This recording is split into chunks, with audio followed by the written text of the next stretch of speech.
Palavra final, com Alexandre Garcia, direto de Brasília. Eu estava pensando, sobre o grande acontecimento da denúncia contra Bolsonaro e mais 33 pessoas. Isso não teria acontecido se não houvesse um grupo no Brasil que tivesse medo de Bolsonaro. Tinham medo, botaram na cabeça que Bolsonaro seria um ditador. Botaram na cabeça. Não, sem nenhuma prova. Sem nenhuma prova. Em nenhum momento ele saiu das 4 linhas. Por falar em respeito à Constituição, é só a gente olhar para saber quem respeita a Constituição e quem respeitou e quem não respeitou. Enfim, aí o Lula, que estava condenado 3 vezes, saiu da prisão, seria o único capaz de enfrentar Bolsonaro numa eleição. Eu imagino agora o que devem estar pensando ao ver esse desempenho do governo Lula. Agora são os ovos que subiram 40%. Ele sugeriu outro dia que estava comendo ovo de ema. Bom, mas uma outra questão é que Bolsonaro vai ser condenado no Supremo. Pode botar Rui Barbosa de advogado, pode botar o Sobral Pinto, o Heráclito de Sobral Pinto, pode botar o Ives Gandra Martins. Maktub, está escrito, é o destino. Desde o início. Desde o início. É o medo que leva a isso. Porque se soltar, vai haver o julgamento sugerido pelo J.R. Guzzo, Botem os dois e vão para o julgamento mais supremo que existe, que é do julgamento do povo, que é a origem do poder. E põem os dois, Bolsonaro e Lula, para serem julgados pelo povo. Mas, enfim, eu tive, agora que está liberado, liberados os vídeos dos depoimentos de Mauro Cid, do tenente-coronel Mauro Cid. Eu vi uma que o Dallagnol destacou, e realmente a Lava Jato foi acusada de fazer isso. Houve a oferta, o ministro Moraes disse para o Mauro Cid: olha, estamos abrindo aqui a possibilidade de você rever a sua colaboração, porque não rever a colaboração significa ir para a prisão, significa investigação sobre seu pai, sobre sua esposa, sobre sua filha maior de idade. Uau! Bom, tem uma outra questão que estão discutindo aí. Vão julgar a denúncia, convertendo-os em réus, só numa turma. Eu fico me perguntando, por que 11 no Supremo, se é uma turma que julga, uma turma de 5? E nesses 5, só um não foi nomeado pelo governo do PT, Alexandre de Moraes. Os outros 4, todos, governo PT. Inclusive um ex-advogado de Lula, Zanin, um ex-ministro de Lula, Flávio Dino, Fux foi nomeado por Dilma e eu creio que Carmen Lúcia também teria sido por Dilma. Mas, enfim, é isso que está acontecendo. Eu anotei aqui um outro assunto. Sim, aí tem Flórida, Tampa. Tribunal Federal de Tampa, Flórida. Por quê?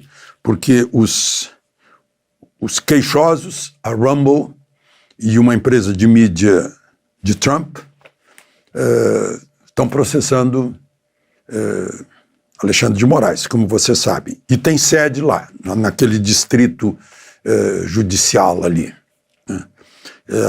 A acusação é de que ele deu ordem direta, que eles chamam lá de ameaças, prometendo multa, se não cortarem o Alan dos Santos, e eu acho que o Paulo Figueiredo também. E aí eles dizem, isso é uma intromissão no território americano, na jurisdição americana, passa por cima do Tratado de Assistência Jurídica Recíproca, por cima do Tribunal, do Acordo de Haia, né? E vai direto, sem carta rogatória, sem conexão entre o Ministério da Justiça daqui e o Departamento de Justiça de lá, né? Direto como se fosse um juiz da comarca de Tampa, Flórida, né? E, sobretudo, porque envolve uma pedra de toque americana, que foi destacado pelo vice-presidente Vance, lá na reunião de Munique, aliás, com muito brilho, né? Sobre governos que não dão a mínima para a liberdade de expressão, que é o principal sinal de liberdade, de democracia, né? O Vance cita até um caso no Reino Unido, né? E outros, na Alemanha, por exemplo. E agora, aqui no Brasil, né, os advogados, os 4 que assinaram, são 39 páginas, deixa eu ver quantos itens aqui, eu li todos ainda no inglês, porque eu estava vendo a tradução já chamava Moraes de réu, né, que não é o defendant, né? Tinha mais de 60 itens de argumentação, né? E aí pedem lá que as ações de Moraes sejam anuladas, consideradas nulas, que se avise que não tem jurisdição sobre os Estados Unidos, que se dê vitória à Rumble e à empresa de mídia de Trump, que tá muito ligada, usa o sistema digital da Rumble, né? E que terceiros também sejam abonados com a decisão da justiça americana, como a Google, a Meta e outros, para que não interfiram no fornecimento de aplicativos e tal, né, que tem base nos Estados Unidos. Eu estava vendo aqui, né, outra pergunta que a gente faria. Tem lá um inquérito da Polícia Brasileira de que Alan dos Santos faz ataques à Constituição. Eu nunca vi um do Alan dos Santos. Ataques à Constituição eu tenho visto muitos nesses últimos anos. Muitos, abundantes. Eu tenho lido aqui a Constituição para vocês, né, onde ela não tem funcionado, né? Cláusulas pétreas, princípios de direito, né? Liberdade de expressão, censura, né? Uma outra questão aqui, eu até vou ver se eu ainda tenho aqui, só para vocês verem a posição dos americanos em relação à liberdade de expressão, né, que é uma coisa assim muito importante, está aqui. Vejam só, vou ler para vocês um trechinho. A Rumble e a TMTGJ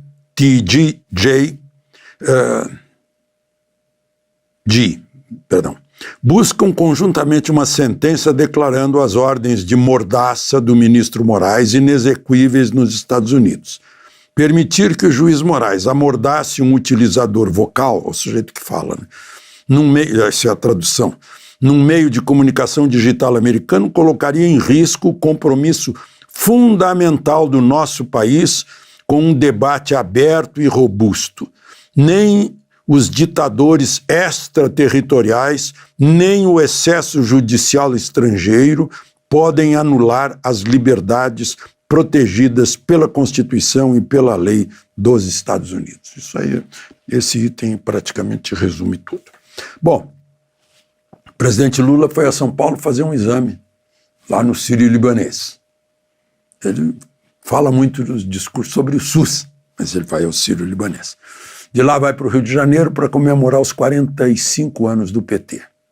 É um partido muito duradouro para os valores brasileiros, né? Muito duradouro, e foi fundado em São Paulo, e ao mesmo tempo cheio de altos e baixos, né? Lula tentou 3 vezes e não conseguiu se eleger. O partido teve envolvido até o pescoço no Mensalão, depois no Lava Jato, teve seus dirigentes presos, o seu presidente de honra preso também, né? Mas estamos aqui no Brasil. E ele vai participar de uma comemoração lá no Rio de Janeiro. Hoje há uma crise no PT, revelada pelo que eu chamaria de alter ego de José Dirceu, seu íntimo, o advogado Cacaio, né, que fez aquele desabafo, aquele alerta, que se José Dirceu fizesse, haveria um racha no PT, em pleno aniversário, né, semana do aniversário. O alerta de que Lula está isolado e capturado, não recebe nem os velhos amigos e muito menos os deputados e senadores do partido, e que com isso corre o risco de perder em 26. Como já havia dito o Gilberto Kassab, que é um dos grandes visores, periscópios, microscópios e telescópios da política brasileira. De Brasília, Alexandre Garcia.